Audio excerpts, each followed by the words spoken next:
Sejam bem-vindos a essa transmissão ao vivo. Iremos refletir um pouco sobre a Palavra de Deus com o tema O Grande Tribunal Divino.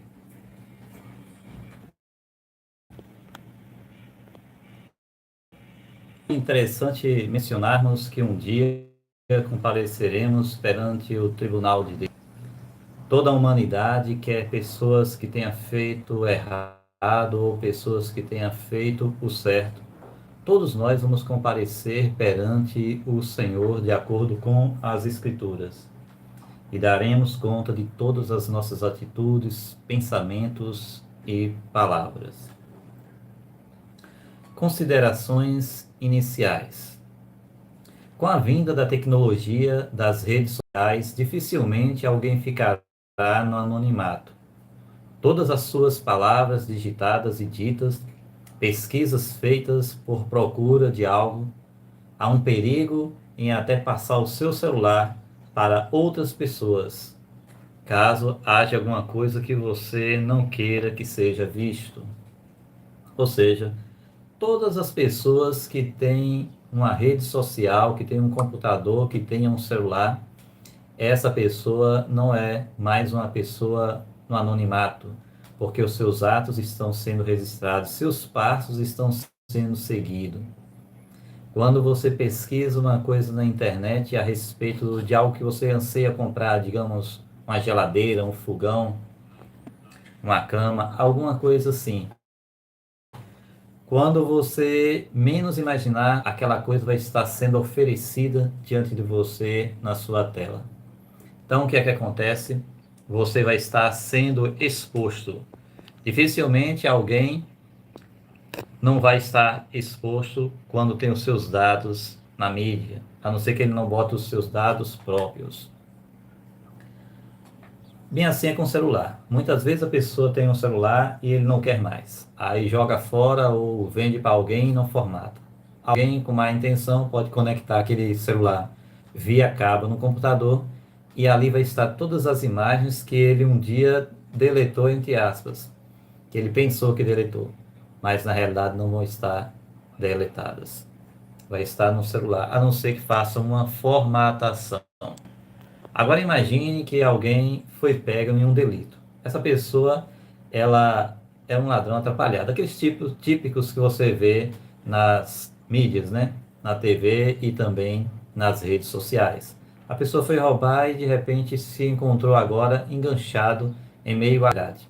E o dia amanhece, o sol pega ele de surpresa, a polícia chega, os vizinhos chegam e ele começa a chorar porque agora está arrependido do ato que fez. Será que está arrependido ou está com medo das consequências? Diante de um julgamento no qual seremos julgados, no qual teremos a nossa vida analisada, tememos as consequências dos más atos que temos cometidos ou vamos estar em paz diante de Deus com a sensação do dever cumprido, que fizemos o nosso melhor para estar em dias diante do Senhor? Como você se sente sabendo que será julgado, que será julgada, que sua vida está sendo investigada diante do Senhor?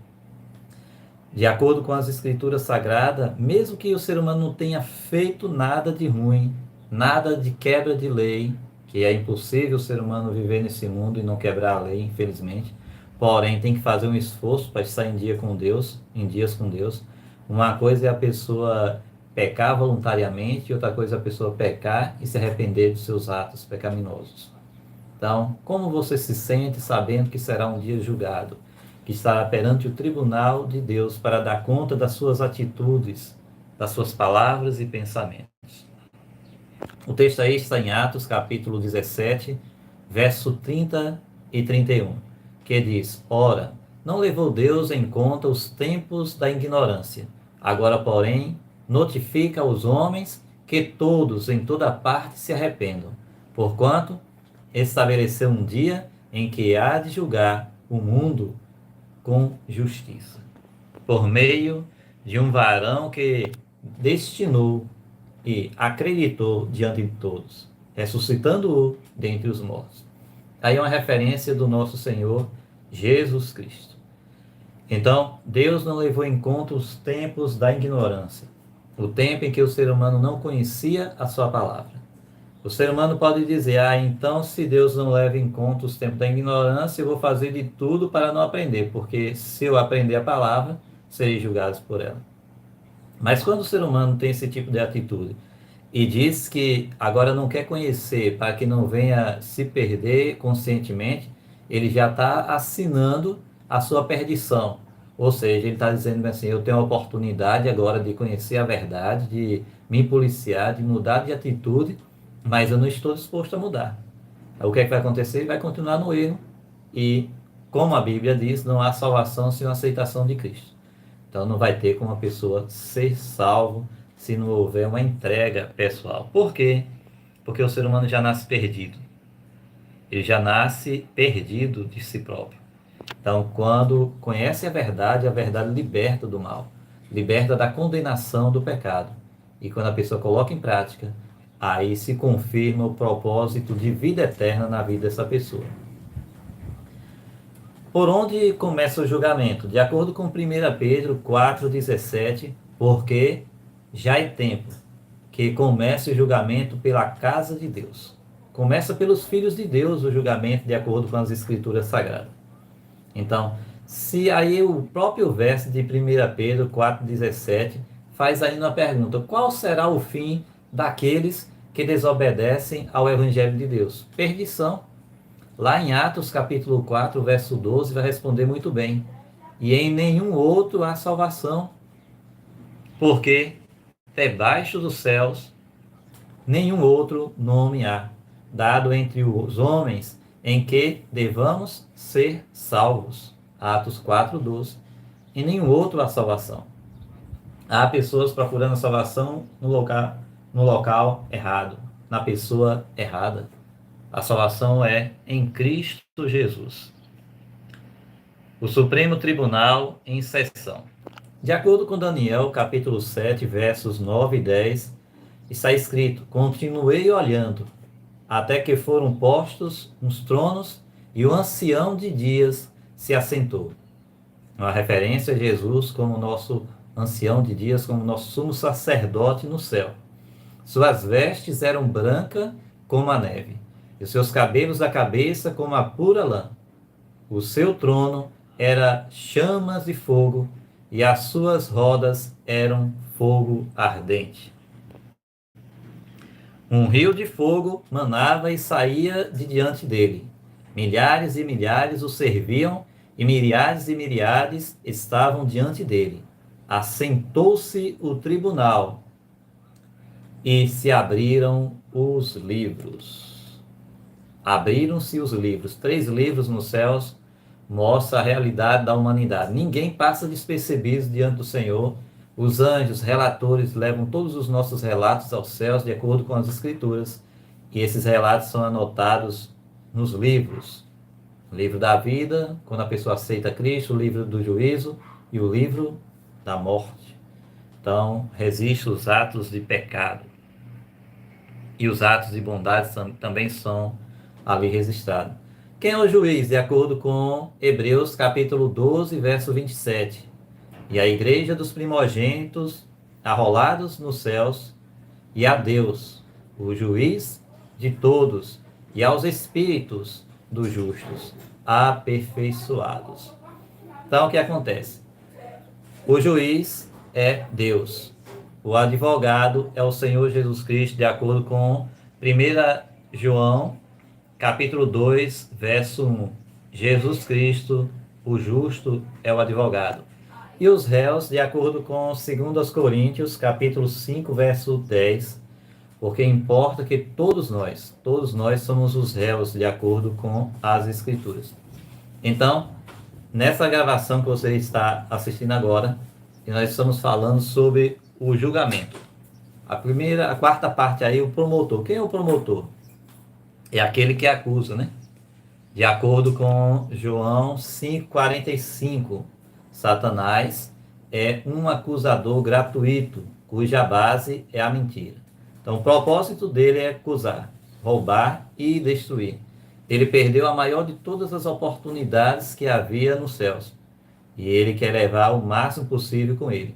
Uma multidão tem dado ouvidos às suas palavras, tem seguido ao inimigo sem ao menos perceber, de acordo com as escrituras sagradas.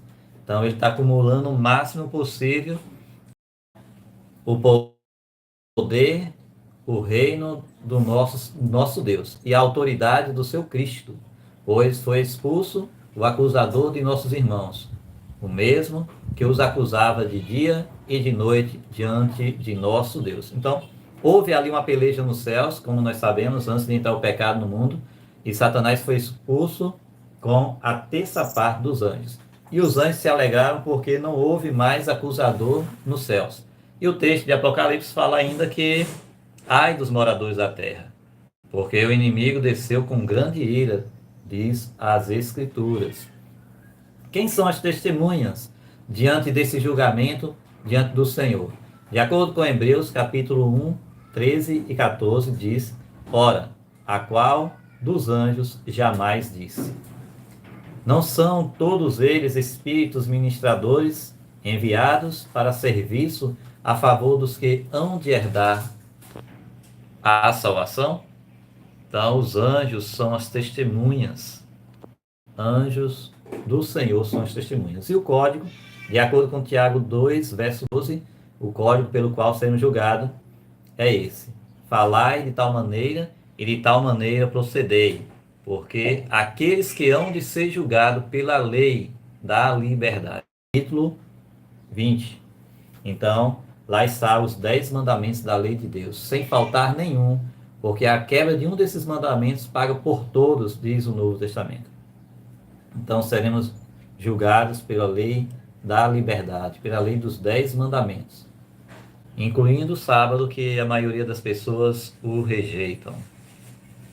Eclesiastes capítulo 12, verso 14, porque Deus há de trazer a juízo todas as obras, até as que estão escondidas, quer sejam boas, mas todas as obras estarão presentes diante do Senhor, manifestadas, por mais que estejam encobertas. O ser humano às vezes quer fazer o crime quase perfeito ou perfeito, tenta camuflar e cada vez que tenta solucionar o problema, que mais entra em problema. Vai afundando cada dia mais na lama do pecado, tentando solucionar, sendo que a solução é apenas em Cristo Jesus. Abrem-se os livros nos céus. Então aí, de acordo, nós vamos ver agora algumas referências. De acordo com os livros, nós lemos em Daniel 7, verso 10 e Apocalipse 20, verso 12. Os livros nos céus. O primeiro livro que vamos mencionar é o livro da vida. O Grande Conflito, o livro de Ellen G. White, você pode ver nas redes sociais, ver aí no Google, também em algumas redes sociais, também em apps da Play Store e muitos outros. O livro da vida contém os nomes de todos os que entraram para o serviço de Deus. Então, todo aquele que aceita o Senhor de todo o seu coração e passa pelo batismo, no livro da vida só entra o nome dos salvos. Todo aquele que entrega o teu caminho ao Senhor e confia nele, ele escreve o seu nome no livro da vida. E você já garantiu o seu nome no livro da vida? Basta se arrepender dos seus pecados e permanecer firme, vivendo um dia de cada vez na presença do Senhor. E o livro memorial é o segundo livro que nós vamos mencionar aí. Está no Grande Conflito, capítulo 481. Há um memorial escrito diante de Deus, no qual estão registradas as boas obras, as ações também, dos que temem ao Senhor e para os que se lembram do seu nome. Também está escrito em Malaquias, capítulo 3, verso 16. Suas palavras acham-se no céu. Os relatos, suas palavras de fé, seus atos de amor acham-se escritos no céu. No livro memorial de Deus, toda ação de justiça se acha imortalizada. Ali toda tentação resistida, todo mal vencido, toda palavra de terna compaixão se proferir, acham-se fielmente historiados. E todo ato de sacrifício, todo sofrimento e toda tristeza suportada por amor de Cristo encontram-se registrados nesse livro. Agora vem o livro do pecado, que é o livro da morte, Isaías 65, versos 6 e 7. Está registrado lá. E o verso, a parte, parágrafo aí que vamos meditar, está no Grande Conflito, capítulo 481 e 482. Há também um relatório dos pecados dos homens. De toda palavra ociosa que os homens disserem, hão de dar conta no dia do juízo. Nada vai passar despercebido. Os propósitos e intuitos secretos aparecem no infalível registro. A obra de cada homem passa em revista perante Deus e é registrada pela sua fidelidade ou infidelidade. A advertência ou admoestação enviadas pelo céu e que foram negligenciadas, momentos desperdiçados, não aproveitadas, influência exercida para o bem ou para o mal, juntamente com os seus resultados de vasto alcance, tudo é historiado pelo anjo relator, de acordo com as Escrituras Sagradas. O mais interessante é que Deus deixou esses fatos registrados porque Ele quer que a gente esteja absorvido no dia do grande julgamento. Ele quer que a gente venha estar com a nossa vida em ordem diante dele. Então, que o Senhor te abençoe e lembre sempre, há um santuário no céu. E Jesus Cristo hoje é o nosso advogado que não perde uma causa. Então, confie nele. Entregue o teu caminho ao Senhor e o mais ele fará. Então, essa página aqui do YouTube é para a gente refletir um pouco sobre a palavra de Deus. E logo mais estaremos postando outros vídeos e entrando ao vivo. Que o Senhor te abençoe e te guarde para todo sempre. E você, quer a salvação? Quer o teu nome escrito no livro da vida? Leia as Escrituras Sagradas. Faça um curso bíblico. Temos um site muito bom que é biblia.com.br. Lá temos vários cursos bíblicos totalmente gratuitos, com direito a certificados no final. Fica com Deus.